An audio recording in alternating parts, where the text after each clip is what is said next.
Jenderal Andika Perkasa terus melakukan gebrakan tegas sebagai Panglima TNI. Yang terbaru adalah tentang arahannya untuk jerat prajurit TNI yang terlibat dalam kasus kerangkeng manusia di rumah Bupati Langkat. Kita simak di kacamata Rian Ernest.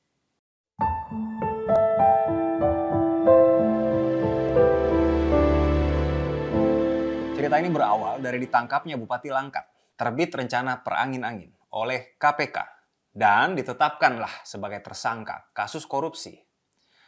Di rumahnya itu justru terkuak hal lebih mengejutkan, yaitu penemuan kerangkeng manusia. Sebelumnya, isu kerangkeng manusia milik Bupati Langkat itu muncul setelah KPK menggeledah rumah Bupati Langkat dan menemukan adanya kerangkeng manusia. Berdasarkan keterangan Migrant Care di media, kerangkeng itu diduga untuk mengurus sedikitnya 40 pekerja sawit. Mereka pun menduga di sana terjadi tindakan eksploitasi dan dugaan penyiksaan. Selain itu, kata Migrant Care, para pekerja sawit itu pun diduga bekerja sedikitnya 10 jam setiap harinya dan dimasukkan ke dalam kerangkeng saat pulang dari kerja. Bahkan hanya diberi makan 2 kali sehari secara kurang layak. Kemudian, menjawab kasus itu, Kapolda Sumut Irjen Pol Panca Putra Simanjuntak membenarkan adanya kerangkeng khusus di rumah pribadi Bupati Langkat. Lokasinya berada di Desa Raja Tengah, Kecamatan Kuala, Kabupaten Langkat. Akan tetapi saat itu menurut Kapolda Sumut, kerangkeng dipakai untuk rehabilitasi pecandu penyalahgunaan narkotika. Namun di sisi lain, polisi juga menemukan beberapa orang dalam kondisi babak belur saat berada di kerangkeng. Dan menurut hasil penelusuran, kerangkeng itu sudah berdiri selama 10 tahun. Nah, di mana sikap Jenderal Andika?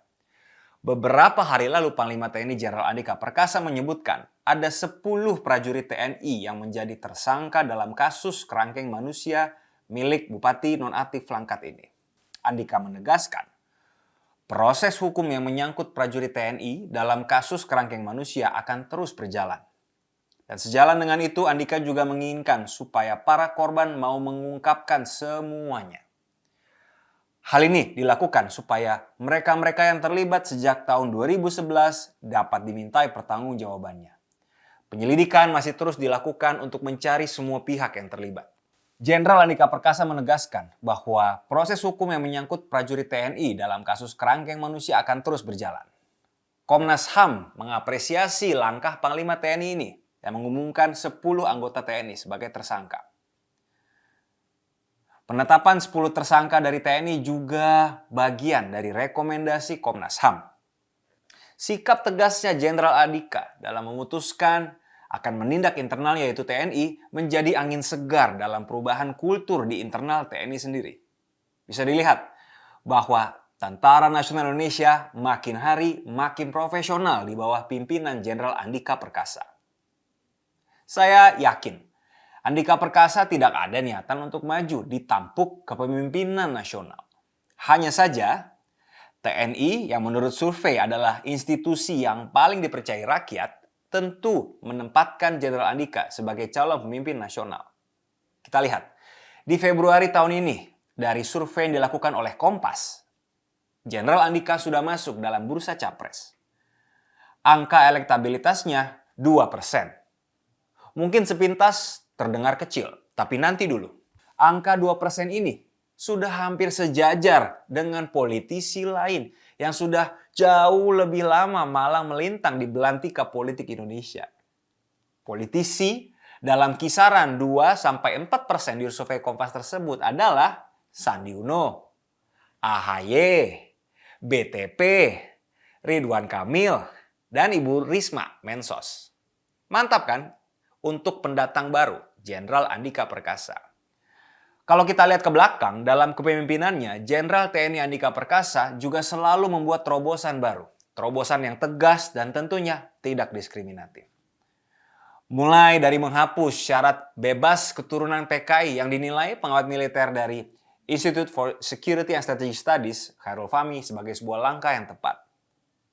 Kemudian, Jenderal Andika menghilangkan tes akademik dan menggunakan hasil nilai ujian sebagai acuan penerimaan.